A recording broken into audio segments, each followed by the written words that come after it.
अस्सलाम वालेकुम and again welcome to my channel. मैं हूं आपकी होस्ट राबिया अफजल। आज जो दो गेस्ट हमें ज्वाइन कर रहे हैं, एक नॉर्वे से ज्वाइन कर रहे हैं और एक फिनलैंड से ज्वाइन कर रहे हैं। पहले से इन दोनों की वीडियो जो है वो यूट्यूब चैनल पे अवेलेबल है, जिसमें इन दोनों ने काफी डिटेल्ड में आप लोगों को इन्फॉर्मेशन बताई हुई है। लेकिन आज की वीडियो में हम कंपैरिजन करेंगे दोनों कंट्रीज के बारे में, कि एजुकेशनल सिस्टम के बारे में हम डिस्कस करेंगे, क्या सिमिलरिटीज हैं, क्या डिफरेंसेस हैं। साथ ही हम मंथली एक्सपेंस का डिस्कस करेंगे, सोशल लाइफ का करेंगे एंड सैलरीज का भी हम लोग डिस्कस करेंगे। लेकिन इसमें मेरा आज कोई भी रोल नहीं है, इन दोनों का ये पूरा का पूरा रोल, ये दोनों की दोनों वीडियो जो है इन दोनों पे ही है, क्योंकि इन दोनों ने बताना है, मैं तो वहां पे हूँ नहीं, तो मैं आप लोगों को नहीं बता सकती कि क्या सिमिलरिटी क्या डिफरेंसेस है। तो हम लोग इनकी इंट्रो से स्टार्ट करेंगे और फिर आगे की तरफ मूव करेंगे। अस्सलाम वालेकुम। वालेकुम अस्सलाम। कैसे हैं आप दोनों सर? अल्हम्दुलिल्लाह। Thank you so much sir, आप दोनों ने हमें ज्वाइन किया, टाइम निकाला। आई नो टाइम निकालना बहुत मुश्किल था और काफी टाइम के बाद हमने इस वीडियो के लिए टाइम निकाला है। Thank you so much. अच्छा, आप दोनों वन बाय वन अपना छोटा सा इंट्रोडक्शन दे दें, फिर हम आगे मूव करते हैं। शाहजेब। जी, मेरा नाम शाहजेब है और मैं इस टाइम फिनलैंड में हूँ। कैनियर यूनिवर्सिटी ऑफ अप्लाइड साइंसेज में इस टाइम मैं बैचलर्स डिग्री कर रहा हूँ इंटरनेशनल बिजनेस में। Okay sir. जी, मेरा नाम उसामा आमिर है। मैं ओस्लो, नॉर्वे में रिलीजन इन कंटेम्परेरी सोसाइटी में मास्टर्स कर रहा हूँ। ओके। अच्छा, हम लोग एजुकेशनल सिस्टम से हम स्टार्ट करेंगे कि वहां पर नॉर्वे में और फिनलैंड में एजुकेशनल सिस्टम किस तरह से है, क्या क्या सिमिलरिटीज हैं और क्या क्या डिफरेंसेस है। अगर हैं तो बता दीजिएगा। अगर similarities he of course Europe में आती हैं तो सिमिलरिटीज ही होंगे सबसे ज्यादा। तो आप लोग उनके बारे में डिस्कस करें कि एजुकेशनल सिस्टम किस तरह से है। उसामा, आप प्लीज स्टार्ट करेंगे। नॉर्वे से हम लोग स्टार्ट करते हैं। जी, मास्टर्स के बारे में ही बात करेंगे सबसे पहले, क्योंकि मास्टर्स के लिए ही लोग यहाँ पे आते हैं। बैचलर्स अलाउ नहीं करता नॉर्वे पाकिस्तान को। और मास्टर्स यहाँ पे 2 साल का होता है और 120 क्रेडिट आवर्स होते हैं इसमें। और 60 क्रेडिट आवर्स पहले सेमेस्टर में और 60 दूसरे में, जिसमें आपका प्रोजेक्ट या थीसिस शामिल होता है। हम्म। और अ, वही स्ट्रक्चर है, सेमेस्टर सिस्टम है, जिसमें असाइनमेंट्स और प्रोजेक्ट्स, मिनी रिसर्च प्रोजेक्ट्स, ये सब बेस करते हैं। इसके अलावा एग्ज़ाम सिस्टम जो है वो वैरी करता है डिग्री टू डिग्री और यूनिवर्सिटी टू यूनिवर्सिटी।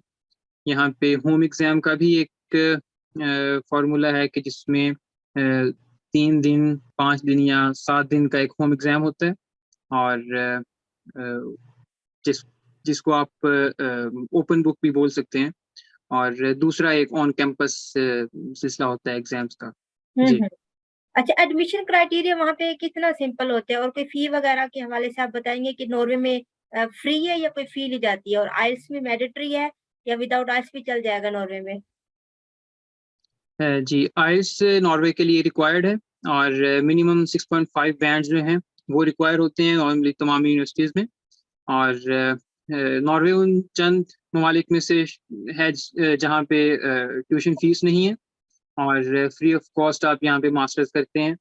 और admission criteria is quite simple, जिसमें आपको आइल्स 6.5, अपनी बैंक स्टेटमेंट, अपने तमाम एजुकेशनल डॉक्यूमेंट्स, मैट्रिक, इंटर और बैचलर्स की डिग्री और ट्रांसक्रिप्ट, ये सब जो हैं वो HEC और IBCC से अटेस्ट करवा के वो आप अपलोड कर देते हैं। उसके अलावा बैंक स्टेटमेंट चाहिए होती है 3 मंथ की। और एट दैट टाइम जब आपको एडमिशन ग्रांट हो जाता है, उसके बाद फिर आप अपने जो फंड्स होते हैं उनको आप यूनिवर्सिटी के अकाउंट में ट्रांसफ़र कर देते हैं। ओके। अच्छा, वो फंड्स होते हैं वो आपको नॉर्वे लैंड करने के बाद यूनिवर्सिटी आपके डायरेक्ट अकाउंट में ट्रांसफ़र कर देती है। फिर हम्म। आप उन फंड्स को चाहे तो आप वापस भेज दें, चाहे तो यहाँ पे रख लें। इसमें ब्लॉक नहीं करते वो आपकी अमाउंट। ठीक हो जी। गया। और इनटेक भी वन होते हैं या टू इनटेक्स होते हैं नॉर्वे में? जी, नॉर्वे में 1 साल में 1 ही इनटेक होता है और इनटेक स्टार्ट होते हैं 15 अक्टूबर से और 1 दिसंबर तक की चलते हैं इनटेक्स। ओके। ये एजुकेशनल सिस्टम हमारा नॉर्वे की तरह हो गया कि फ्री एजुकेशन होगी हमारी वहां पर। आइल्स मैंडेटरी हो गया, वो हमें देना है। एंड एक किस्म की ब्लॉक अकाउंट तो नहीं कह सकते, लेकिन एक 25 to 30 लाख होती हैं। अगर हम नॉर्वेजियन कंट्री करेंसी में इसको कन्वर्ट करें तो हमें यूनिवर्सिटी में वो सबमिट करवानी होती है। जैसे ही वहां लैंड करेंगे हमें वो मिल जाएंगे और 1 इनटेक ऑफर किया जाता होता है। पाकिस्तानी जी माजरत पाकिस्तानी 30 लाख के अराउंड, नॉर्वेजियन 1,30,000 करोड़ बनते हैं। ओके, ये हमारा हो गया जी। नॉर्वे का। ठीक है शाहजेब, हम फिनलैंड की तरफ मूव करेंगे। फिनलैंड का एजुकेशनल सिस्टम के बारे में आप हमें बताएं सर। एजुकेशन सिस्टम तो पूरी यूरोप का ऑलमोस्ट सेम ही है, बस जो भी इन्होंने होम एग्जाम की बात की है उसका कॉन्सेप्ट यहाँ पे नहीं है। अलबत्ता बाकी सारी जितनी सिमिलरिटीज है वो सब कुछ सिमिलर है यहाँ पे, तो उसमें कोई डिफरेंस नहीं है। असाइनमेंट्स भी वही हैं और मास्टर्स के अंदर भी यहाँ पे भी 120 क्रेडिट्स हैं और बैचलर्स के अंदर 210 है और अगर इंजीनियरिंग साइड पे हैं तो 240 क्रेडिट्स हो जाते हैं। तो बाकी सारा क्राइटेरिया बिल्कुल सेम है और पढ़ाने का तरीका दोनों का सेम है, लेकिन डिफरेंसेस जिस तरह उनकी फ्री है लेकिन यहाँ पे फ्री नहीं है। इधर मास्टर्स की मिनिमम 10,000 यूरोज है और मैक्सिमम 15,000 यूरोज है, और बैचलर्स की मैं बात करूँ तो मिनिमम 6,000 है और मैक्सिमम 9,700 यूरोज है। तो ये आपने पर ईयर फीस पे करनी होती है। स्कॉलरशिप मास्टर्स में मिलती है, बैचलर्स में नहीं मिलती। बैचलर्स के अंदर जस्ट आपको अर्ली बर्ड डिस्काउंट मिलता है, स्कॉलरशिप नहीं मिलती। तो ये मेजर डिफरेंस है। लेकिन अगर उसकी बात करें इसके पढ़ाई के तरीके की या बाकी सब की, वो बिल्कुल सिमिलर है, उसमें कोई डिफरेंस नहीं है। और अब इनटेक इनकी 2 हो गई हुई है, पहले 1 होती थी, पहले सिर्फ जनवरी में होती थी, अब इन्होंने 2 कर दी हुई है बैचलर्स के लिए, और मास्टर्स की स्टिल एक ही है। बाकी सेपरेट एप्लीकेशन 21 सितंबर से दिसंबर तक चल रही होती है। ओके, अच्छा आइल्स भी मैंडेटरी होता है फिनलैंड में या विदाउट आइल्स भी चल जाता है एडमिशन? नहीं, विदाउट आइल्स चल जाता है। मास्टर्स की कुछ यूनिवर्सिटीज हैं जो रिक्वायर करती हैं आइल्स, लेकिन वो स्पेसिफिक यूनिवर्सिटीज हैं। लेकिन अगर आप नहीं करते तो बाकी यूनिवर्सिटीज बहुत सारी हैं जो बगैर आइल्स के आपको रख लेती हैं। तो इवन के बैचलर्स में भी रिक्वायर्ड नहीं होता और मास्टर्स में भी बहुत सारी यूनिवर्सिटीज रिक्वायर नहीं करती, तो बगैर आइल्स के हो जाता है एडमिशन। ओके, अगर हम बैंक स्टेटमेंट और अमाउंट के बारे में बात करें, जैसे नॉर्वे में हमें यूनिवर्सिटी को ट्रांसफर करने पड़ते हैं अराउंड 30 लाख पाकिस्तानी रुपए, तो फिनलैंड में ये क्या सिस्टम है, इस हवाले से आप बताएंगे प्लीज। फिनलैंड में 1 साल की फीस आपने पे करनी है, वो आपकी जितनी भी बन रही है। मास्टर्स के अंदर है, अगर आप स्कॉलरशिप बन रही है तो स्कॉलरशिप के मुताबिक, नहीं तो बगैर स्कॉलरशिप के आपको 1 साल की फीस पे करनी पड़ेगी। तो वेरी करेगी, मिनिमम 6,000 है और मैक्सिमम 15,000 तक जा सकती है डिपेंडिंग ऑन प्रोग्राम और किस डिग्री के अंदर आप हैं। तो 1 साल की फीस आप पे करेंगे और इसके अलावा जो खर्चा बेसिकली अभी पाकिस्तान की जो एम्बेसी है वो ऑपरेशनल नहीं है, वो नेक्स्ट ईयर सितंबर में ऑपरेशनल होगी। तब तक सारे केसेस हमारे अबू धाबी से होंगे, तो अबू धाबी का वीज़ा वो तकरीबन 20,000 तक का बढ़ जाता है। इसके अलावा अगर उसकी फ़्लाइट की जाए मिनिमम 50,000 और मैक्सिमम 90,000 डिपेंड करता है सीज़न के ऊपर, तो वो एक एक्स्ट्रा एडिशनल कॉस्ट आ जाती है उधर के रिहाइश और इसके अलावा एम्बेसी की फ़ीस 350 यूरोज़। तो ये काफ़ी यानी कि 3 लाख आपका साइड पे हो जाता है, बाकी इसकी फ़ीस है आपकी। अब वो इसको कन्वर्ट आप कर लें इसके साथ 6,000 यूरो पाकिस्तानी 12 लाख बन जाती है और 9,700 पे जाएँ तो वो तकरीबन 22-23 लाख बन जाती है। तो डिपेंड करता है आपकी कितनी फ़ीस है, तो आपने वो फ़ीस निकालनी है। 3 लाख आपका सिर्फ एक्सपेंस आएगा। बाकी जो बैंक स्टेटमेंट है वो 6,833 यूरोज़, यानी कि राउंड अबाउट 7,000 यूरो इक्वल होते हैं पाकिस्तानी 15 साढ़े 15 लाख के करीब। तो आपको बैंक स्टेटमेंट शो करानी पड़ती है, वो आप बाद में निकाल सकते हैं। ओके, अच्छा जिस तरह में फिनलैंड में उसामा हमें अबू धाबी जाना पड़ता होता है उसके लिए वीजे के लिए, नॉर्वे के लिए भी कोई इस तरह का होता है सिस्टम, बाहर जाना पड़ता है किसी फॉरेन कंट्री में?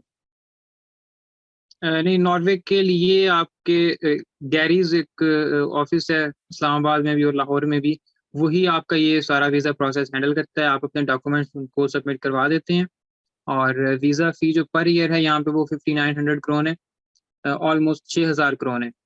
और वही मतलब गैरीज इसको हैंडल करता है नॉर्वे को, लेकिन एम्बेसी जो है वो अबू धाबी में ही है, वो भी अबू धाबी भेजते हैं और उनके थ्रू सारा प्रोसेस होता है। लेकिन हमें वहां जाना नहीं पड़ता फिजिकली जिस तरह में नहीं, जाना फिनलैंड नहीं में है? पड़ता। ठीक है, ऐसे थोड़े बहुत बता डिफरेंसेस आ जाते होते हैं, जैसे कि अभी हमारा पेमेंट जमा करवाने का एक डिफरेंस आ गया, और फी का जो सबसे मेन चीज है, नॉर्वे में फ्री है और फिनलैंड में फ्री नहीं है। अभी मैंने एक रिसेंटली मैंने न्यूज पढ़ रही थी कि जो नॉर्वे का जो ये वाला इनटेक है ये फ्री होगा, लेकिन नेक्स्ट इनटेक में नॉर्वे डिसाइड करे कि वो भी पेमेंट लेना स्टार्ट कर देंगे, ट्यूशन फी स्टार्ट कर देंगे। तो ये एक न्यूज ट्रू है या फिर ऐसी स्कैम है कोई भी? जी, न्यूज़ मेरी नज़र से भी वो गुजरी है और अभी उसके बारे में हतमी तौर पे कुछ कहा नहीं जा सकता, क्योंकि ये बहुत बड़ा एक फैसला है और इतनी जल्दी इस पे अमल दरामद होना होता है नहीं होता, इस बारे में भी कुछ कहा नहीं जा सकता। जी। ओके, अच्छा शाहजेब, अब हम एक्सपेंसेस की तरफ मूव करेंगे, मंथली एक्सपेंसेस की तरफ। उसमें हमारे लाइक जैसे कि ट्रांसपोर्टेशन होगी, हमारा ग्रोसरी होगी, हमारे रेंट हो गया, इंटरनेट, जो भी ये सारे, हम इसके बारे में हम बात करेंगे कि वन बाय वन आप हम इसके बारे में डिटेल में बताएं, और हमारा मंथली कितना एक्सपेंस लग जाता है अगर हम फिनलैंड में होते हैं।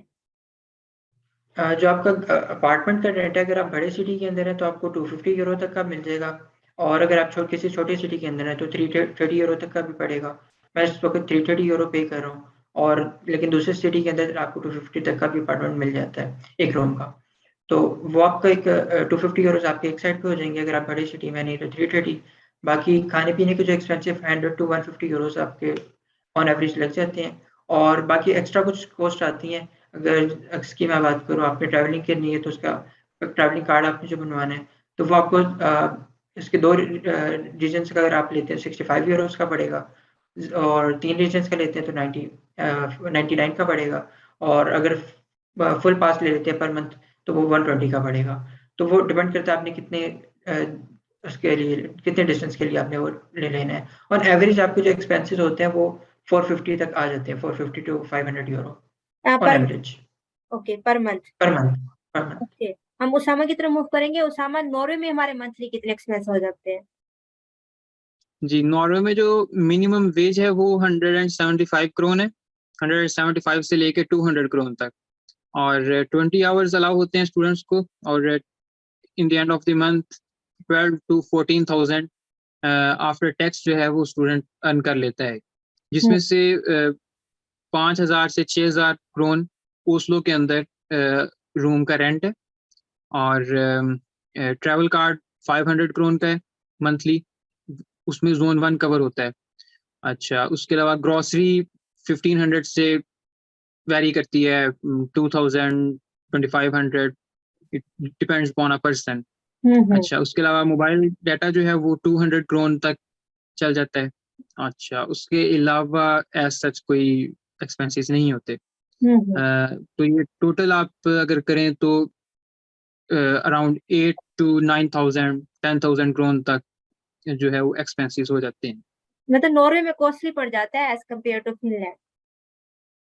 जी, और अमूमन राय भी सबकी यही है कि नॉर्वे जो है वो बाकी यूरोप से कदरे महंगा है, और लेकिन एक इंडिविजुअल पर्सन जो होता है उसके लिए मेरे ख्याल में उस तरह उसको महंगा नहीं लगता, लेकिन जब कोई फैमिली के साथ स्टूडेंट्स मूव करते हैं उनके लिए ऑब्वियसली कॉस्टली है।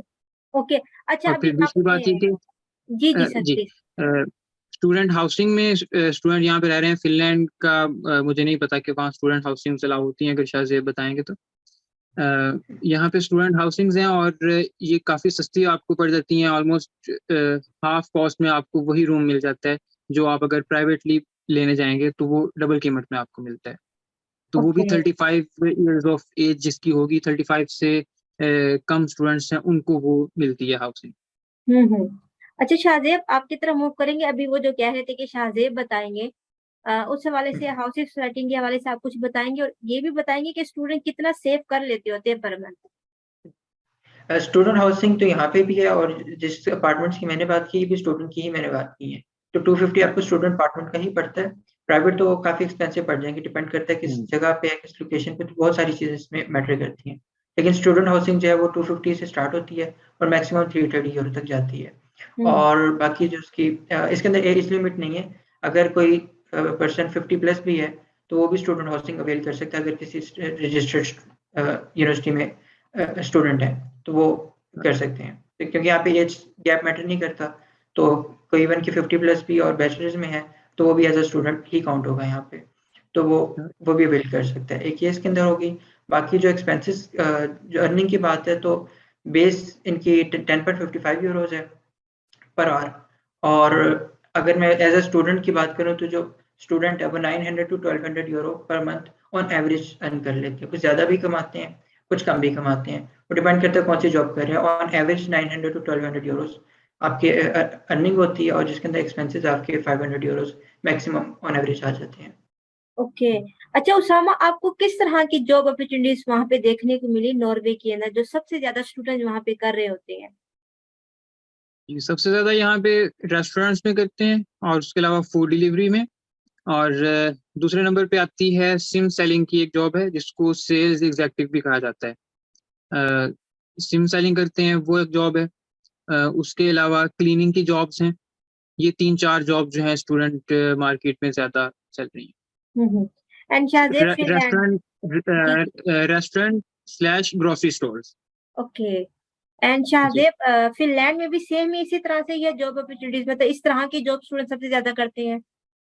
जी जी बिल्कुल, इधर भी और जॉब्स इसी तरीके से ही हैं। अलबत्ता उधर एक अपॉर्चुनिटी ज़्यादा है इनकी, सिम सेल करने वाली, वो यहाँ पे नहीं है। इधर ग्रोसरीज के अंदर भी बहुत रेयर होते हैं जो एक आम एशियन आ सकता है, क्योंकि यहाँ पे भी सारे फिनिश ज़्यादा होते हैं ग्रोसरी साइट्स पे भी।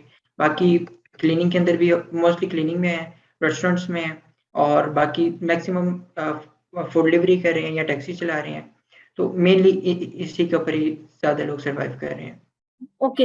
अच्छा, अगर हम पाकिस्तानी कम्युनिटी की बात करें, नॉर्वे में और फिनलैंड में कितनी स्ट्रॉन्ग है पाकिस्तानी कम्युनिटी? लाइक आप जिस यूनिवर्सिटी में पढ़ रहे हैं वहां पे कितने ज्यादा स्टूडेंट पाकिस्तानी होते हैं और उनकी आपस में बॉन्डिंग अच्छी होती है, या फिर वो दूसरे जो होते हैं फॉरेनर्स उनके साथ ज्यादा वो बॉन्ड बनाने की कोशिश करती हैं? किस तरह पे होती है पाकिस्तानी कम्युनिटी?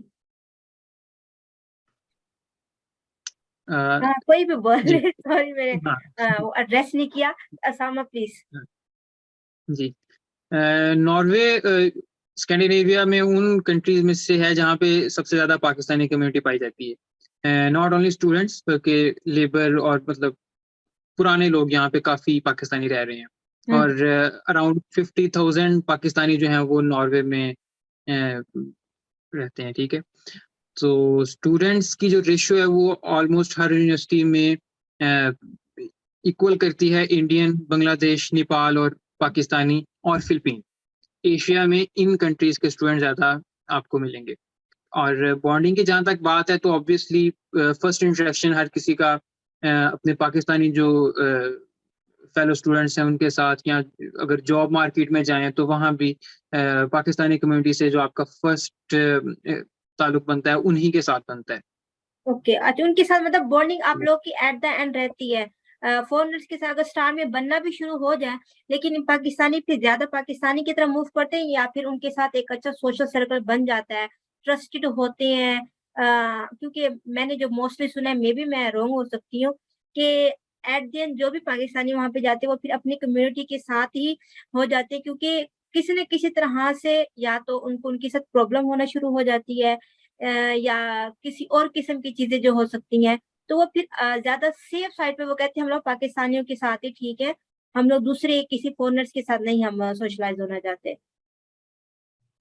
जी इसमें मतलब ये देखना पड़ेगा कि दो तरह के कम्युनिटीज ओस्लो में मतलब हैं पाकिस्तानी। एक तो वो है जो स्टूडेंट कम्युनिटी है, जो मेरे और आपकी तरह के जो स्टूडेंट आते हैं मास्टर्स के लिए, फार्मासिस्ट यहाँ बहुत आते हैं। एक तो ये कम्युनिटी है। दूसरी कम्युनिटी यहाँ की लोकल पाकिस्तानीज की है, जो बाद में मेरे जैसे पाकिस्तानी आते हैं उनको वो इम्पोर्टेड पाकिस्तानी कहते हैं। तो इन दोनों की आपस में मेरे ख्याल में मुश्किल है थोड़ी सी बॉन्डिंग अच्छी होना।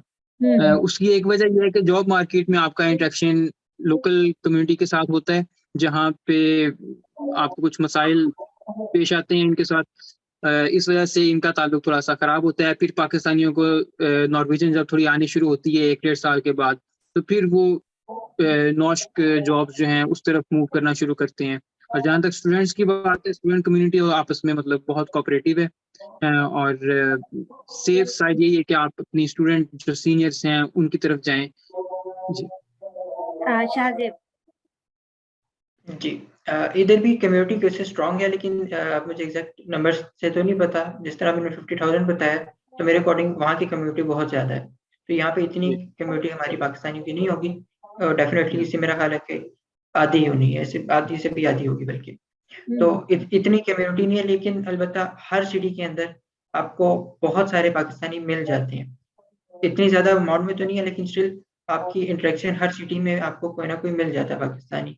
तो आपकी कम्युनिटी स्टिल बन जाती है। अगर आप किसी बड़े सिटी के अंदर हैं, ताम्परे हो गया या हेलसिंकी रीजन के या सीमार रीजन के अंदर कहीं पे भी, तो वहाँ पे तो काफ़ी आपकी पाकिस्तानी कम्युनिटी है। लेकिन अगर आप जितना नॉर्थ साइड पे आते जाएंगे, जिस तरह मैं कैनी के अंदर हूँ, यहाँ पे बहुत लिमिटेड है। यहाँ पे हम टोटल 7 पाकिस्तानी हैं। इसके अलावा थोड़े से बांग्लादेशी हैं और इंडियंस भी बहुत रेयर हैं यहाँ पे। अभी तक मैं सिर्फ 4 इंडियन से मिल चुका हूँ यहाँ पे, इसके अलावा इंडियन से भी ज़्यादा नहीं मिला। तो ये सारी कम्युनिटी इधर उसी में रीजन के अंदर आती हैं। तो कम्युनिटी है यहाँ पे, लेकिन एज कम्पेयर टू अगर नॉर्वे करें तो बहुत कम है, लेकिन स्टिल एक कम्युनिटी अच्छा बॉन्ड बना लेती है। बाकी इंटरेक्शन की जो बात है वो पर्सन टू पर्सन वेरी करती है। कोई पर्सन अगर पाकिस्तानी के साथ नहीं अटैच होना चाहता, क्योंकि बहुत सारे लोग ऐसे हैं जो पाकिस्तानियों को ही छोड़ के आना बेसिक पसंद करते हैं, तो यहाँ पे भी आके पाकिस्तानी के साथ नहीं अटैच होते। तो वो डिपेंड करता है कौन सा पर्सन किस टाइप का। कोई और बहुत सारे लोग हैं जो पाकिस्तानी ही ढूंढ रहे होते हैं। मेरी मदर यहाँ पे जब से आई है तो वो पाकिस्तानी कम्युनिटी के साथ हैं, लेकिन जब से मैं आया हूँ तो मैं पाकिस्तानी कम्युनिटी को ज़्यादा अवॉइड कर रहा हूँ। तो डिपेंड करता है पर्सन टू पर्सन कि आप किस तरह से डील करना चाह रहे हैं। अच्छा, तो वहाँ पाकिस्तानियों को मोस्टली हर कंट्री में अवॉइड करने की कोशिश की जाती है, क्योंकि आपको पता है हमारी रैप किस तरह की है पड़ी। तो आप लोगों को ये वहाँ पे फेस करने को मिला कि नहीं ये पाकिस्तानी है, इसी बस लिमिटेड ही बात करके साइड पर ही हो जाती है, ज्यादा इन लोगों के साथ हमने अटैच नहीं होना, ये ज्यादा बातचीत नहीं करनी क्योंकि ये पाकिस्तानी है। इस तरह का कोई सीन आप लोगों को देखने को मिला वहाँ? ये आप नॉर्वेजियंस की तरफ से पूछ रही हैं या और कम्युनिटी? जी, जहाँ तक जी नॉर्वेजियंस का जहाँ तक ताल्लुक है, वो फर्क नहीं करते किसी में, किसी कंट्री में या रेस में या रिलीजन में। हाँ, जहाँ तक बात है दूसरी कम्युनिटीज की, जिसमें नेपाली हो गए, इंडियंस हो गए, इनकी तरफ से मेरे सुनने में कुछ केसेस ऐसे आए हैं जिनमें जहाँ पे यूनिवर्सिटी के प्रेमिसेस में इनको कुछ ऐसी चीजें फेस करना पड़ी हैं नेपाली और इंडियन कम्युनिटी की तरफ से। और तीसरा तो उसके बाद इंटरेक्शन होता है बंगाली के साथ। तो बंगाली जो है वो पाकिस्तानी के साथ मतलब बहुत अच्छा उनका ताल्लुक है और बहुत रिस्पेक्ट करते हैं वो पाकिस्तानीज की। और उसके बाद सोमालियन है यहाँ पे, मतलब एक बहुत बड़ी तादाद सोमालीज की है। पाकिस्तानीज के बाद जो सबसे ज्यादा मुस्लिम है वो सोमालियन है। उनकी तरफ रुझान नहीं है पाकिस्तानी से ज्यादा, यही बंगाली हो गए, इंडियन हो गए, नेपाली हो गए, इनके साथ है। उसकी एक वजह तो समझ में आती है कि एक तो लैंग्वेज बैरियर है कि वो अरेबिक बोलते हैं, तो अरेबिक के साथ हमारा ये कुछ रीजंस हैं। लेकिन जहां तक नॉर्वेजियंस की बात है उनकी तरफ से कुछ ऐसा देखने को नहीं मिलता। अच्छा, पीछे रह गए एक कम्युनिटी वो है फिलिपीनीज की। तो फिलिपीनी और पाकिस्तानियों का भी बहुत अच्छा आपस में ताल्लुक है। शाहजेब, आपकी तरफ अगर हम बात करें तो रेसिज्म यहाँ पे अभी तक तो कहीं पे मैंने नहीं देखा। गूगल पे अगर करें तो फिनलैंड वैसे रेसिज्म के काफी टॉप पे आता है, लेकिन इन प्रैक्टिकल बात करें तो प्रैक्टिकली यहाँ पे रेसिज्म किसी किस्म का नहीं कहीं पे देखा गया।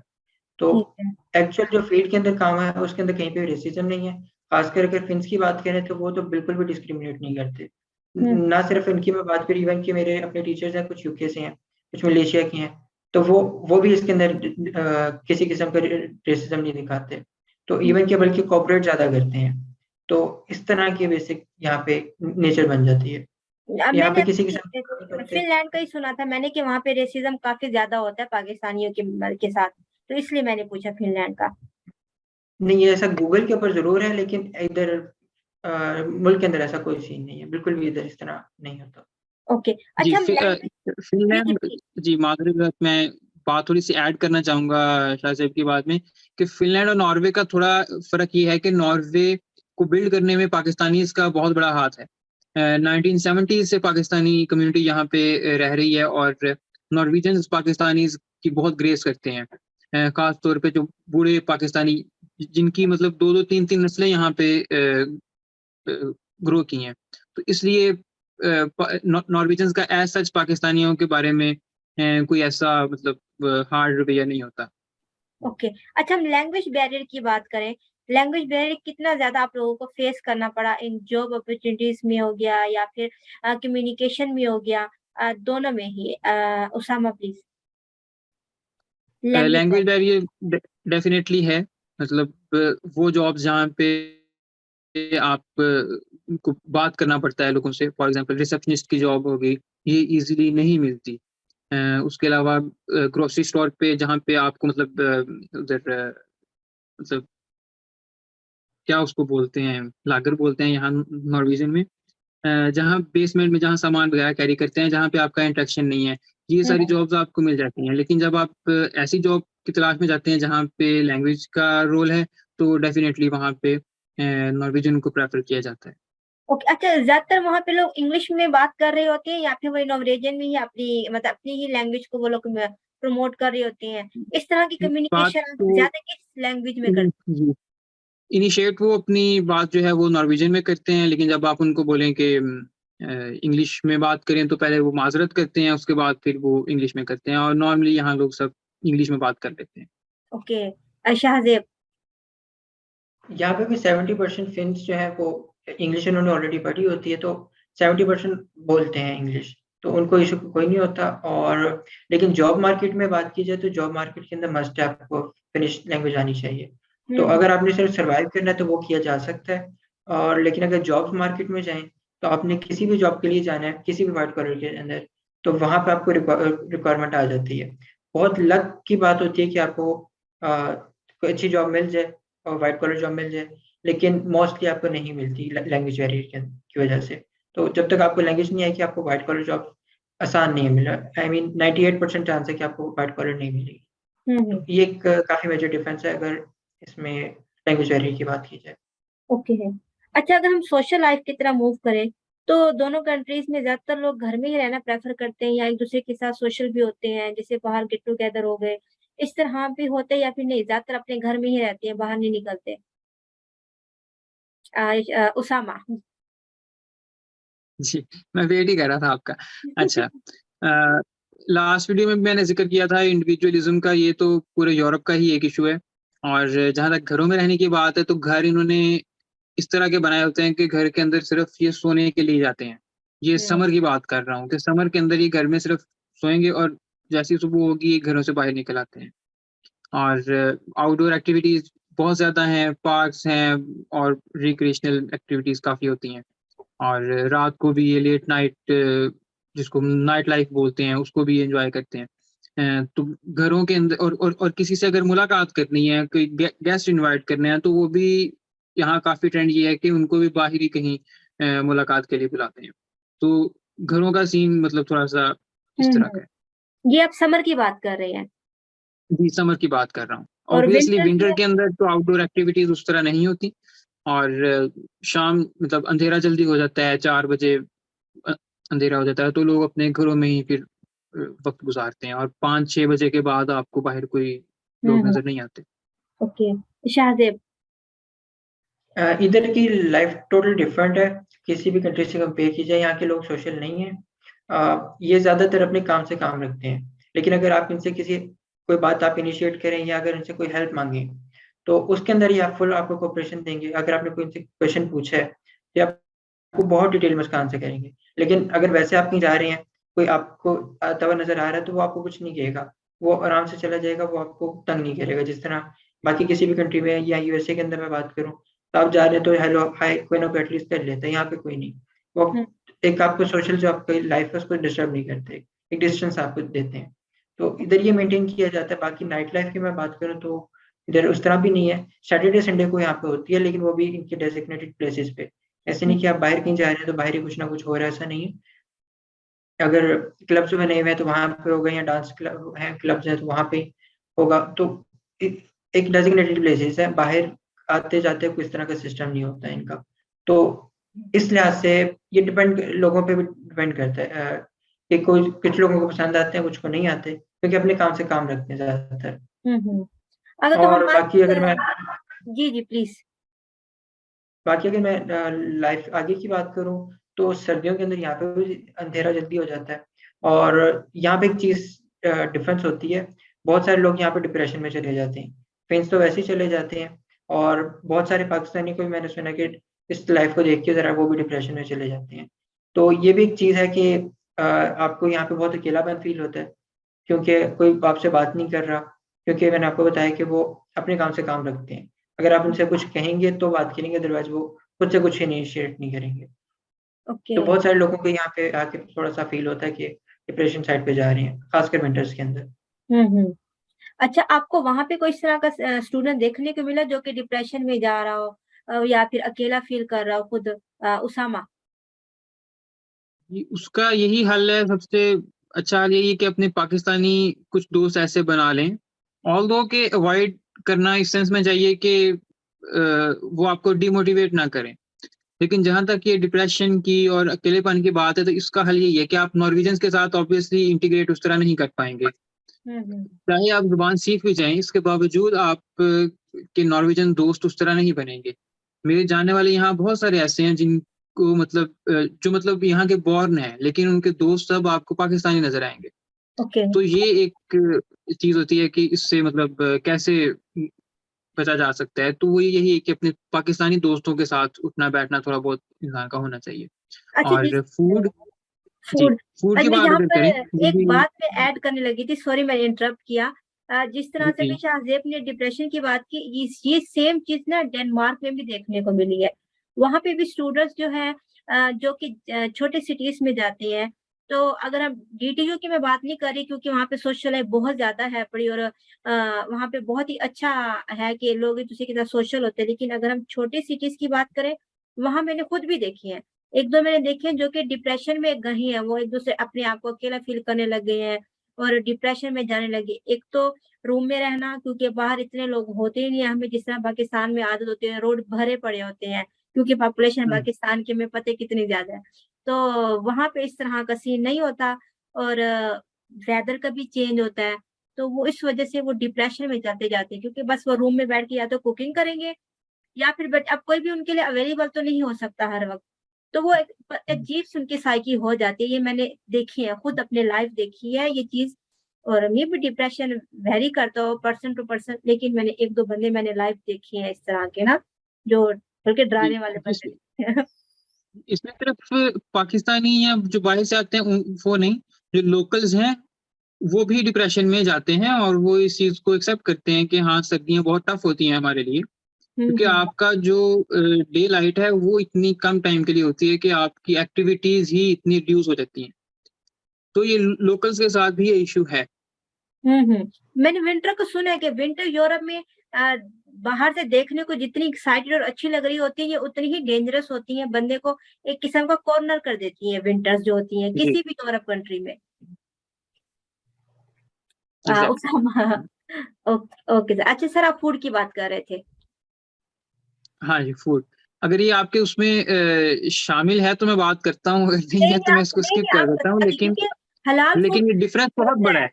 ये डिफरेंस बहुत बड़ा है ओके। नॉर्वे का और फिनलैंड की अगर बात की जाए, ना सिर्फ फिनलैंड बल्कि दीगर जो स्कैंडिनेविया उसमें भी, कि ओस्लो मतलब सबसे डाइवर्स सिटी समझा जाता है इसको, कि यहाँ हर कम्युनिटी आपको मिलेगी।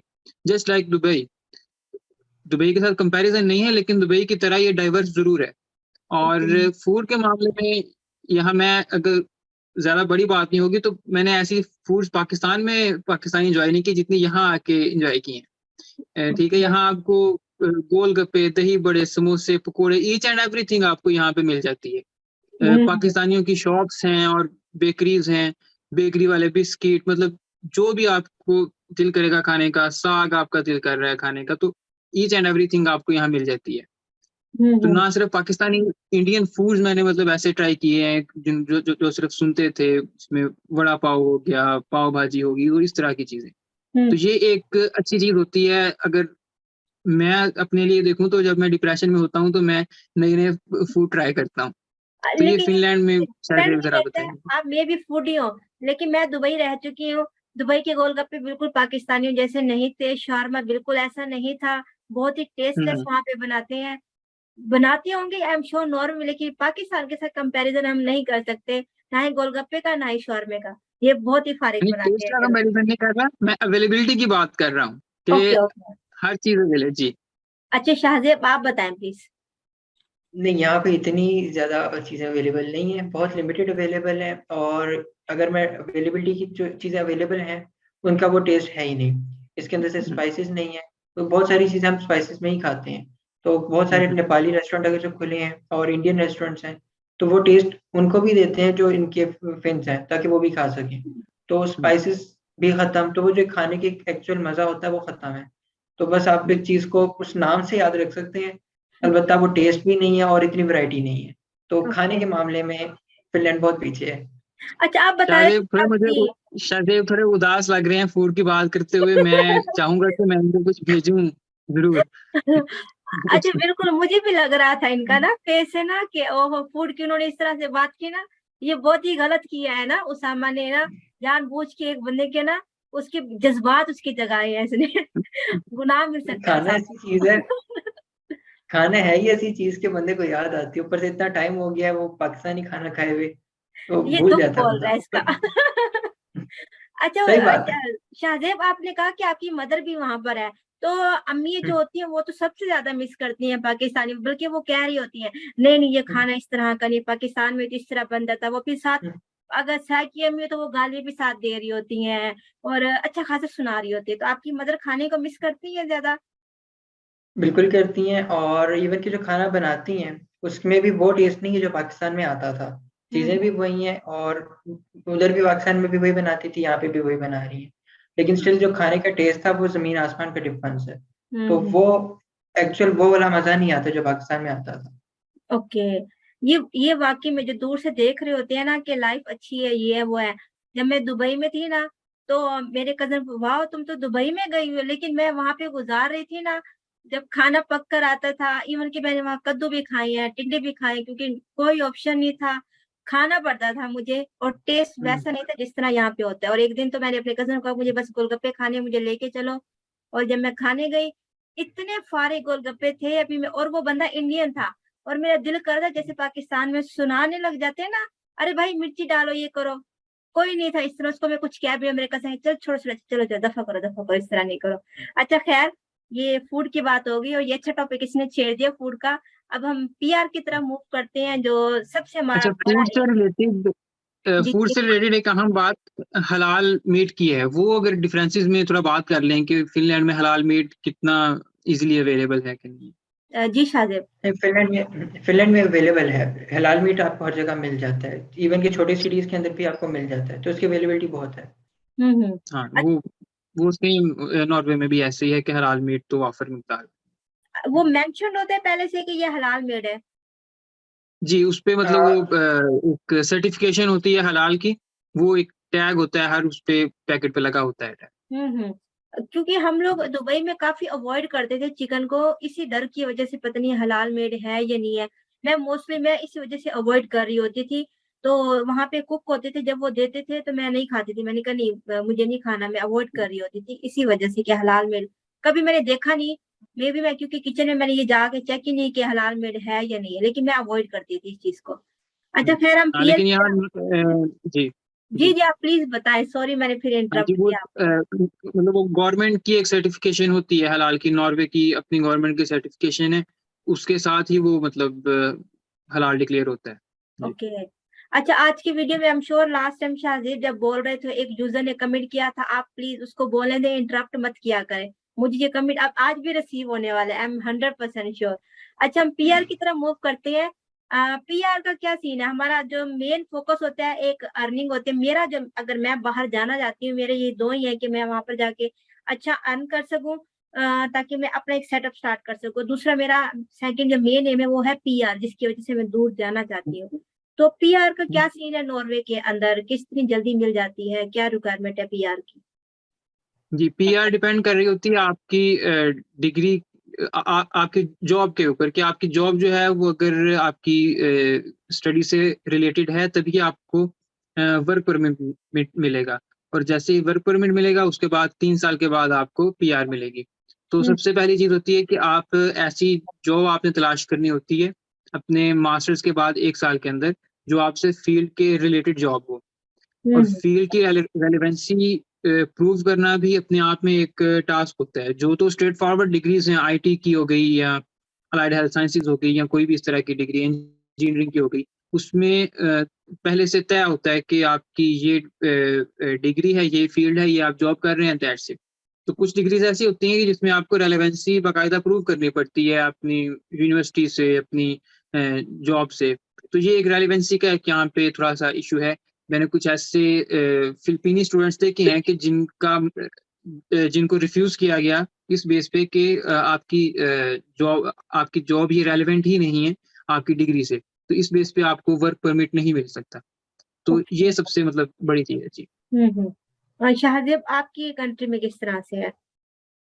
इधर पीआर का इतना इशू नहीं है। पीआर आपको 4 साल का स्टे आपको रिक्वायर्ड है, और 4 साल के स्टे के बाद आप पीआर के लिए अप्लाई कर सकते हैं। और जो 4 साल का स्टे है उसके अंदर जो आपने जॉब करनी है वो आप और जॉब्स पे कर सकते हैं। आप पीआर अप्लाई अपनी और जॉब्स पे की बेसिस पे कर सकते हैं। सिटीजनशिप जो है वो 5 साल के बाद मिलती है। सिटीजनशिप की रिक्वायरमेंट है कि आपको एक वो आनी चाहिए, इनकी लैंग्वेज टेस्ट पास होना चाहिए। बुकी टेस्ट है इनका, वो पास होगा आपका, 5 साल का स्टे होगा तो सिटीजनशिप मिलेगी। और अगर लैंग्वेज टेस्ट पास नहीं होता तो आप पीआर अप्लाई कर सकते हो, वो 4 साल के बाद और जॉब से ही आप अप्लाई कर सकते हो। उसके अंदर जॉब आपकी रेलिवेंट नहीं है, आप फूड डिलीवरी कर रहे हैं, कुछ भी कर रहे हैं, तो अगर आपकी इनकम रिक्वायरमेंट पूरी हो रही है 1250 पर मंथ की आफ्टर टैक्सेस, तो फिर आप अप्लाई कर सकते हैं पीआर के लिए। ओके, पीआर मतलब टैक्सेस फिनलैंड का में आपने जिक्र है। किया है तो टैक्सेस का जी, इन्होंने जिक्र किया है, तो राबिया काइंडली इस पे भी एक क्वेश्चन रखिएगा बाद में। ओके। आप हम इसी से ही स्टार्ट कर लेते हैं, आपने खुद ही क्वेश्चन रेज कर लिया। इसका मतलब फिनलैंड में पीआर जरा इजी हो जाती है, जॉब की रेलेवेंसी मैटर नहीं करती। कुछ चीजों में ये चीज मतलब फिनलैंड में ये चीज अच्छी है। अच्छा, आप टैक्सेस के हवाले से आप बताएंगे कि किस तरह से, जिस तरह से शाहजेब अपने अपने कंट्री का बताया कि टैक्सेस पे करने पड़ते हैं, सर वहां पर हमें कितने टैक्सेस पे करने के बाद हम लोग एप्लीकेबल होंगे? टैक्स तो यहाँ पे हर कोई देता है, चाहे वो स्टूडेंट वीजा पे है, चाहे वो पेंशनर है, कोई भी है। तो जो मतलब मेन जो मतलब फुल टाइम अर्न कर रहे हैं, फुल टाइम यहाँ पे 37.5 घंटे या 40 घंटे उसको कंसीडर किया जाता है, तो उसमें वेरी करता है 30%, 40% यहाँ तक। और जो कि स्टूडेंट हैं और जिनकी इनकम की वो एक लिमिट होती है कि अगर 60,000 क्रोन से कम वो साल में कमा रहे हैं, जो कि ऑब्वियसली कोई भी नहीं इतने कम कमाता, उस पर कोई टैक्स नहीं है। उसके बाद टैक्स होता है 12%, स्टूडेंट जो पे करते हैं। मतलब मैं 12% खुद पे कर रहा हूँ टैक्स। हम्म। अच्छा शाहजेब, आप अभी टैक्स कितना पे कर रहे हैं? जिस तरह वो 12% अभी एज अ स्टूडेंट पे कर रहे हैं, तो आप वहां पे अगर परसेंटेज से रिलेटेड बात करें तो कितने परसेंट आप पे कर रहे हैं एज अ स्टूडेंट? अगर तो इनका सालाना एक ब्रैकेट बनती है, इनकी वेबसाइट है vero.fi, इसके ऊपर सारी ब्रैकेट्स आ रही होती हैं। तो अगर आपकी 10,000 से नीचे इनकम है एनुअली, तो फिर आपके ऊपर कोई टैक्स नहीं है। 13,000 पे जाती है तो आपको 3% टैक्स। और जिस तरह आपकी इनकम इंक्रीज करती जाएगी उस हिसाब से आपकी वो टैक्सेस इंक्रीज करते जाएंगे। तो और इसके ऊपर एक बेसिक चीज़ डिपेंड करती है। और बाकी स्टूडेंट के ऊपर कोई सच बाकी कोई एक्स्ट्रा हुआ नहीं होते टैक्सेस। जस्ट आपने सिंपली आपके 35 यूरो आपके पर सेमेस्टर लगते हैं आपके, जो आपने पे करने होते हैं एज अ टैक्स। इसके अलावा कोई एज अ सिंपल टैक्स नहीं लगता। हाँ, अगर आप जॉब कर रहे हैं तो फिर जॉब के ऊपर है कि आपकी सैलरी ब्रैकेट कितना है, तो जितनी ब्रैकेट होगी उस हिसाब से टैक्स होगा। लेकिन ओके। टैक्स स्टिल बियर हो जाते हैं। मैं अगर आपको रफ आइडिया दूं, अगर आपकी 3,000 इनकम आ रही है तो आपके पास 2,400 इन हैंड आएगा, तो 600 तो आपके उसमें टैक्सेस में जाएंगे। मे भी ये पुर्तगाल के बारे में या किसी और कंट्री के बारे में मुझे ये आइडिया नहीं, लेकिन मैंने किसी कंट्री का सुना जरूर था कि वहां पे नंबर ऑफ टैक्स होते हैं, like 13 to 14 number of taxes आप पे करते हैं, उसके बाद आप पीआर के लिए एप्लीकेबल हो जाते हैं। अब मुझे ये आइडिया नहीं है फिनलैंड का था या पुर्तगाल का था, इस हवाले से मुझे आइडिया नहीं है। तो इस तरह का नहीं, फिनलैंड का नहीं है, नॉर्वे में भी इस तरह का कोई नहीं है कि इतने टैक्सेस पे करने नहीं, के बाद एप्लीकेबल होंगे? ओके, नहीं। चलिए ये फिर किसी और कंट्री का ही होगा। अच्छा, जैसे जर्मनी को एक आईटी का हब समझा जाता है कि जर्मनी जो है वो आईटी स्टूडेंट्स के लिए बेस्ट है बड़ा, क्योंकि वो एक आईटी हब है। तो स्टूडेंट जो आईटी से रिलेटेड है, बैकग्राउंड से है, वो सबसे ज्यादा जर्मनी की तरफ मूव करें अगर वो एक अच्छी रिसर्च करना चाहते हैं और आईटी में अपना फ्यूचर करियर को आगे मूव ऑन करना चाहते हैं। तो नॉर्वे को भी आईटी के लिए हब समझा जाता है या किसी और चीज का हब समझा जाता है नॉर्वे और फिनलैंड को? उसामा। हब के बारे में तो मैं इस बारे में श्योर नहीं हूँ, क्योंकि रिसर्च नहीं है मेरी इस बारे में कि ये नॉर्वे को किस चीज़ का हब कहा जाता है। हम्म। हाँ, इसको अलाइड हेल्थ साइंसेज में अगर कहा जाए तो ये काफ़ी एक्सेल कर रहे हैं, जिसमें बायोटेक्नोलॉजी, मॉलिक्यूलर बायोलॉजी, माइक्रोबायोलॉजी, तो इन सब्जेक्ट्स का यहाँ पे अच्छा एक स्कोप है और इसमें इनकी रिसर्चेज मतलब अच्छी चल रही हैं। इससे ज़्यादा मैं इस बारे में कुछ नहीं कह सकता। शाहजेब। नॉर्डिक रीजन सारा इंक्लूडिंग फिनलैंड, ये सारा गेम डेवलपमेंट के ऊपर ज़्यादा फोकस करता है। तो मेन जो इनकी हाईलाइट है वो गेम डेवलपमेंट साइड पे है। और आईटी एक ऑलराउंड फील्ड है। या आप इवन के पाकिस्तान में हो तब भी आप अच्छा अर्न कर सकते हैं, बाहर हो तो फिर ऑब्वियस सी बात है आप मजीद एक्सेल कर जाएंगे। तो आईटी तो एक ओवरऑल फील्ड है, तो इसके अंदर आईटी की तो यहाँ पे इजी जॉब्स हैं। आईटी के वाहिद फील्ड है जिसके अंदर पाकिस्तानी को भी डायरेक्ट वर्क परमिट मिल जाता है, वरना फिनलैंड का गेटवे है कि आपको स्टडी पे आना पड़ता है, इसके अलावा आपको वर्क परमिट इजीली नहीं मिलता। आईटी के अगर आप हैं तो फिर आपको डायरेक्ट ही वर्क परमिट मिल जाता है, आप डायरेक्ट ही पाकिस्तान से इसमें आ सकते हैं। इसके अलावा कोई भी ऐसी फील्ड नहीं है जिसके अंदर आपके पास बेशक 10 साल के भी एक्सपीरियंस है, मोस्टली आपको रिजेक्शन ही मिलेगी, आपको कोई हायर नहीं करेगा इधर से। तो इसलिए गेटवे जो बनाया हुआ है स्टडी वीज़ा रखा हुआ है, लेकिन आईटी की फील्ड ऐसी है कि डायरेक्ट आप इस पे आ सकते हैं, आईटी की और गेमिंग इंडस्ट्री की।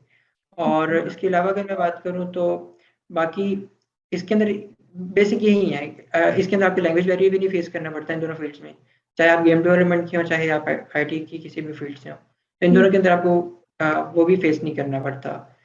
अलबत्ता उसके लिए सिटीजनशिप के लिए तो रिक्वायरमेंट है, लेकिन जॉब के ऊपर आपको कोई ऐसे फेस नहीं करनी पड़ती लैंग्वेज बैरियर। ओके अच्छा, अब हम वीडियो को एंड की तरफ लेके जाते हैं। आप लोग जस्ट 5 सिमिलरिटीज और 2 से 3 डिफरेंसेस और अगर कोई फन फैक्ट है तो वो भी साथ बता के 1 बाय 1 फिर हम वीडियो को यहीं पे एंड करते हैं। उसामा, आप हमें कोई 5 सिमिलरिटीज बता दें जो नॉर्वे और फिनलैंड के बारे में कॉमन है, और आपने 3 से 4 हमें डिफरेंसेस भी बताने हैं, और कुछ आपने फन फैक्ट भी बतानी है जो कि कॉमन है या डिफरेंट है नॉर्वे के बारे में। ओके, सिमिलरिटीज पहली तो वही है, सोशल लाइफ दोनों की क्वाइट सिमिलर, और वेदर जो है वो भी सिमिलर है। और उसके अलावा मैं कुछ चीज़ें स्किप कर गई हूँ, ऑब्वियसली हमने शुरू में बात की थी।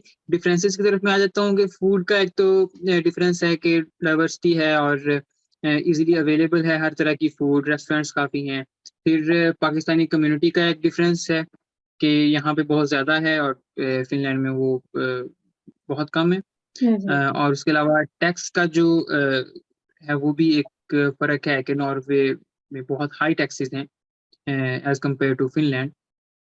अच्छा, टैक्स से एक मेरे क्वेश्चन ज़हन में आया था जब हम बात कर रहे थे, तो वो मैं ज़रूर एक यहाँ पे मेंशन करना चाहूँगा कि जहाँ पे टैक्स हाई होते हैं वहाँ पे एजुकेशन और हेल्थ जो है वो फ्री होती है। तो ये फिनलैंड के बारे में ज़रा बताइएगा शाहज़ेब के इसका क्या? स्टडी वीज़े में जो स्टूडेंट आता है उसके लिए तो फीस एप्लीकेबल होती है, लेकिन जैसे आपके पास वर्क परमिट हो जाता है, वर्क परमिट पे, पीआर पे, सिटीजनशिप पे आपको फ्री हो जाती है एजुकेशन। ओके, और हेल्थ के हवाले से बताइए। हेल्थ केयर भी फ्री है, हेल्थ केयर आपके स्टूडेंट के ऊपर भी फ्री हो जाती है। स्टूडेंट के वो डिपेंड करता है, एक और आपकी एम्प्लॉयर साइड से भी होती है, तो अगर आपको एम्प्लॉयर साइड से भी मिल रही है तो वो भी आपकी फ्री हो जाएगी। गवर्नमेंट की तरफ से केला है तो वो भी आपको सपोर्ट कर देता है, और इवन क्या एम्प्लॉयमेंट बेनिफिट्स भी हैं, लेकिन वो वर्क परमिट में है, इसके ऊपर स्टडी परमिट के ऊपर नहीं मिलते। जी, ये डिफरेंस, ये मतलब सिमिलरिटीज कुछ ऐसी हैं कि एम्प्लॉयमेंट बेनिफिट्स यहाँ पे अच्छे हैं फिनलैंड की तरह, और मेरे ख्याल में यही है। कोई फन फैक्ट नहीं है फन फैक्ट नॉर्वे? आपने फन फैक्ट पूछा है तो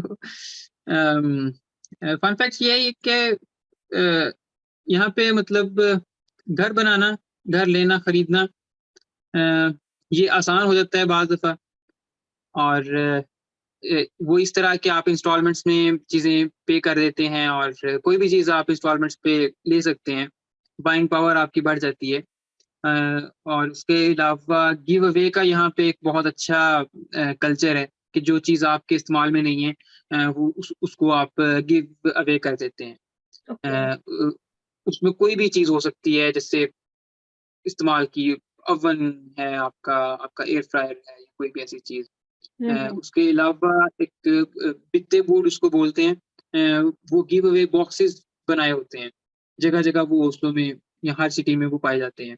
उसमें आप जाके अपनी जो चीज़ें इस्तेमाल की नहीं है, अपने कपड़े, जूते, कुछ भी आप उसमें रखाते हैं। कोई और आता है वहाँ पे और वो चीज़ें उठा के ले जाता है, और ये एक बड़ा बड़ा अच्छा कल्चर है। और दूसरी एक अच्छी चीज़ की फन फैक्ट ही उसको मैं कहूँगा, वो ये है कि ये बुक रीडिंग इनमें बहुत ट्रेंड है यहाँ पे करने का। और बस में, ट्रेन में, किसी भी जगह पब्लिक प्लेस पे आपको 1, 2, 3 लोग जो हैं वो बुक रीडिंग करते नज़र आएँगे।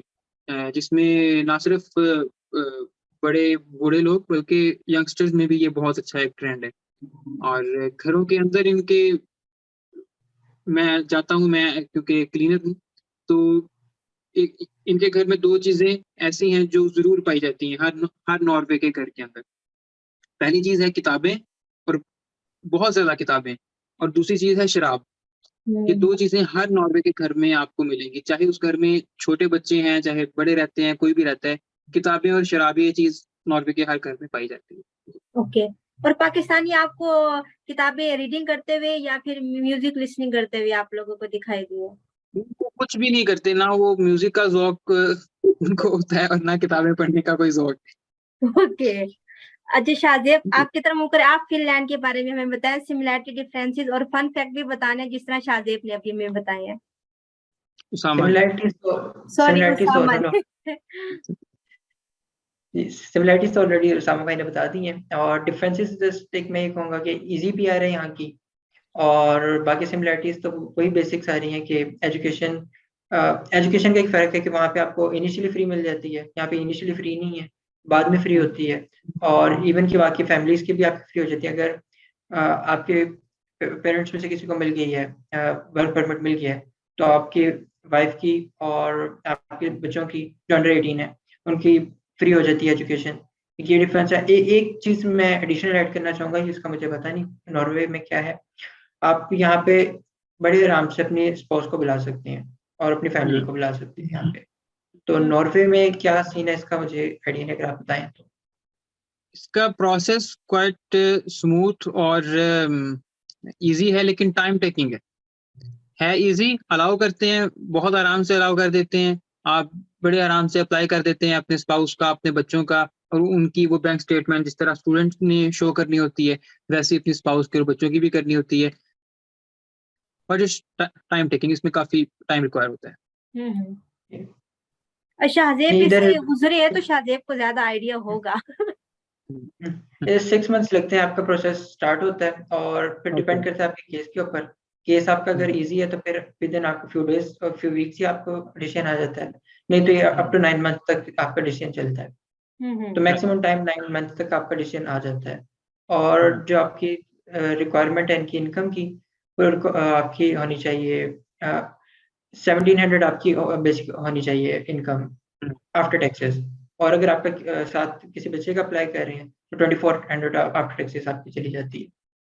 ओके। अच्छा इसी में शाहजेब, जी, इसमें मेरा क्वेश्चन था कि स्टूडेंट को क्या 20 घंटे ही अलाउ होते हैं वहाँ पे भी पर वीक? नहीं 30 घंटे अलाउ है यहाँ पे। ये फर्क आ गया, बहुत बड़ा फर्क है ये, 20 और 30 घंटे का। और 30 घंटे नॉर्वे में 37.5 घंटे जो है उसको फुल टाइम कंसीडर किया जाता है, तो ये फुल टाइम से थोड़ा सा कम, यानी 30 घंटे काम किया जा सकता है। ये एक अच्छा डिफरेंस है। लेकिन आई थिंक और वेजेस सेकंड इसके आपकी हाई अंदर है ना नॉर्वे में। आई थिंक वेजेस वहाँ पे पर जो स्टूडेंट को दी जाती है वो ज्यादा हाई है एज कम्पेयर टू फिनलैंड। ये अगर मेरे ख्याल में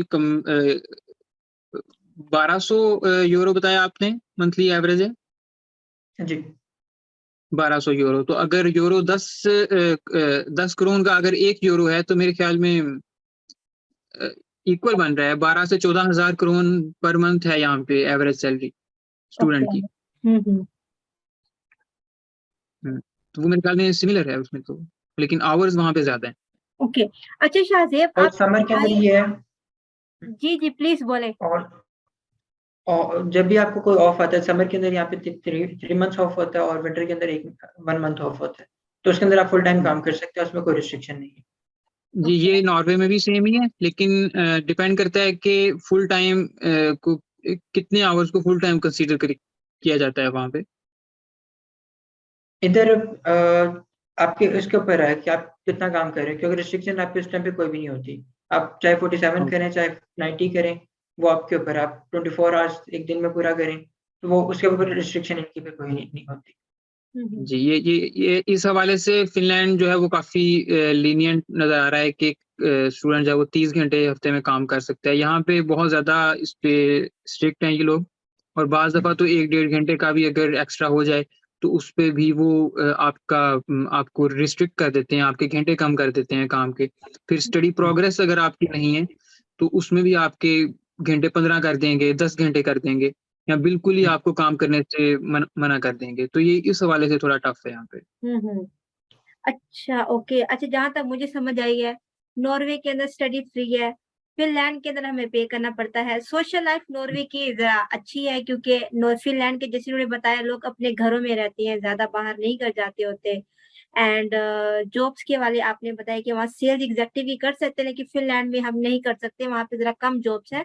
और आई थिंक ज्यादा वहाँ पर रेस्टोरेंट से रिलेटेड जॉब्स है, जैसे कि वहाँ पर वो बताते ग्रोसरी से या फिर सेल्स एग्जेक्टिव की सिम की होगी, ये जॉब्स वहाँ पर है, लेकिन आई थिंक यहाँ पे नहीं है फिनलैंड में इतनी ज्यादा। और दैट्स इट, मुझे यही चीज समझ आई है। बाकी मुझे भी क्योंकि काफी लंबी थी तो मुझे भी कुछ याद नहीं रहा दरमियान में, लेकिन जो स्टूडेंट्स के लिए सबके लिए जो मेन चीज होती है वो यही होती है कि एजुकेशन का कितना डिफरेंस है। तो यही है कि आइल्स आपको दोनों में ही जरूरत पड़नी है। स्टडी अलबत्ता नॉर्वे में फ्री है, फिनलैंड में नहीं है, लेकिन अभी एक न्यूज हम कंफर्म नहीं कह सकते, बस सुनने में मिली है कि अगर आप इस ईयर में आप लोग अप्लाई कर सके तो ज्यादा अच्छा होगा, नेक्स्ट ईयर का वेट करने की बजाय नॉर्वे में आप अभी से अप्लाई कर ले, इसी ईयर के अंदर ही अप्लाई कर ले। और आइल्स आपको फिर भी देना है अगर आप दोनों में किसी भी कंट्री में इंटरेस्टेड है। बस एक अकाउंट का जो है पड़ा कि यूनिवर्सिटी को हमें देनी होती है और वो जहाँ की मिल जाएगी, वो फिनलैंड में ऐसा कोई सीन नहीं है।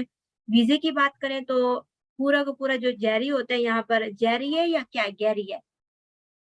अब जैसे भी प्रोनाउंस करते हैं नॉर्वेजियन जो है वो जी को गी पढ़ते हैं तो गैरीज होगा, तो ओके हम अच्छा। जैरीज भी कह सकते हैं। ओके अच्छा, पाकिस्तान में आपका पूरा का पूरा वीजा वही प्रोसेस जो होगा वही डील करेंगे। फिनलैंड के जी अंदर आपको अबू धाबी जाना पड़ेगा इंटरव्यू के लिए कह सकते हैं, या डॉक्यूमेंट्स एक फॉर्मल कोई टफ इंटरव्यू नहीं होता, बट डॉक्यूमेंट्स लेते हैं, जनरल सा आई थिंक क्वेश्चन होंगे वही पूछेंगे आपसे। और उसके जी लिए जी आपको अबू धाबी ही जाना पड़ेगा। बाकी सोशल लाइफ की अगर हम बात करें तो उन्होंने बताया कि वहां पे लोग आपस में सोशलाइज होते हैं, नॉर्वे के अंदर सबसे ज्यादा। फिनलैंड में लोग अपने खुद तक ही रहना ज्यादा पसंद करते हैं, इसलिए मे बी वो बता रहे थे कि कुछ डिप्रेशन में चले जाते होंगे, मैंने इस तरह का कोई सीन वगैरह नहीं देखा। और ऑफ कोर्स एक्सपेंस के हवाले से नॉर्वे जरा थोड़ा महंगा है, बाकी फिनलैंड जो है वो जरा थोड़ा सा कम होगा। बाकी इतने ज्यादा डिफरेंसेस नहीं है। विंटर का भी इस तरह, वेदर का भी सेम ही वहाँ पे सीन है पड़ा, जिस तरह से होता है कि विंटर में लोग घरों में हो जाते हैं, तो दोनों कंट्रीज में सेम ही उसी तरह से ही है। तो क्वालिटी ऑफ एजुकेशन दोनों में सेम ही है। जी जी मतलब वो अगर गूगल के मुताबिक देखा जाए तो Finland is one of the best. Top educational. Okay. जी और नॉर्वे दूसरे तीसरे चौथे टॉप 5 के अंदर फॉल करता है। ठीक है, अब हम वीडियो को एंड करते हैं। लास्ट में अगर आप कोई दोनों मैसेज देना चाहे ऑडियंस को, शाहजेब। नहीं कोई एज सच तो मैसेज नहीं है, जस्ट आइल्स के लिए जो बात आपने कही थी, आइल्स मस्ट नहीं है यहाँ पे। ओके सॉरी देना ठीक। चाहे दे सकते हैं, नहीं तो नहीं देंगे, कोई इशू नहीं है। बगैर आइल्स के भी एडमिशन हो जाता है, कोई ऐसा इशू नहीं है। दूसरी बात अबू धाबी वाली, अबू धाबी अभी जाना है लेकिन नेक्स्ट ईयर सितंबर से नहीं जाना पड़ेगा, पाकिस्तान की जो एम्बेसी है वो ऑपरेशनल हो जाएगी तब से, तो ओके, ये तब तक जो कंफर्म उससे न्यूज है? पहले अप्लाई करें वो जाएंगे। जी ये एम्बेसी की कंफर्म न्यूज है कि सितंबर में ऑपरेशनल हो जाएगी? जी ओके। ओके शाहजेब, आप कोई मैसेज देना चाहे? Some I guess. Oh sorry sorry मुझे जरूर अच्छा पेश मुझे आने वाले हैं अवाम के, मेरी बहुत गंदी होने वाली है। अच्छा उसामा, आप कोई मैसेज देना चाहे? मैसेज बस तब यही है कि ये जो बड़ा चेंज आता है ना 180 डिग्री का, आगे आप पाकिस्तान से और यूरोप में भी स्कैंडिनेविया में जा रहे हैं, तो इसके लिए थोड़ा सा मतलब अपने आप को तैयार हो के आए, इसके बारे में ब्लॉग्स जो हैं वो पढ़ के आए, थोड़ी रिसर्च करके आए जिस सिटी में भी आप जा रहे हैं, और ताकि यहाँ आके आप चीज़ों से आसानी के साथ यूज टू हो जाएं। और जो थोड़े से ऑफिशियल मामलात होते हैं जिसमें अपना टैक्स कार्ड वगैरह आपका क्या है, और जॉब्स आपको किस किस तरह की मिल सकती हैं, इस हवाले से थोड़ा पहले से रिसर्च करके आए थोड़ी सी। और मैं बस ये कहूंगी जो बंदा फूडी है सबसे ज्यादा वो फिनलैंड नहीं जाए, वो नॉर्वे जाए। फिनलैंड में फूडी बंदा नहीं रह सकता। और नॉर्वे में भी ओस्लो में आए। नॉर्वे में भी सिर्फ ओस्लो में है, क्योंकि शाहजेब का जो है वो दुख नजर आता है कि वो कितना ज्यादा फूड को मिस करते हैं। हम लोग वीडियो पे यहीं पे एंड करेंगे। Thank you so much sir, आप दोनों ने टाइम निकाला, और बहुत आप लोगों के साथ ये बहुत ही ज्यादा फनी भी रहा और इंफॉर्मेटिव सेशन भी आप दोनों के साथ रहा, काफी कुछ जानने को मिला। Thank you so much sir, Allah Hafiz. Allah Hafiz.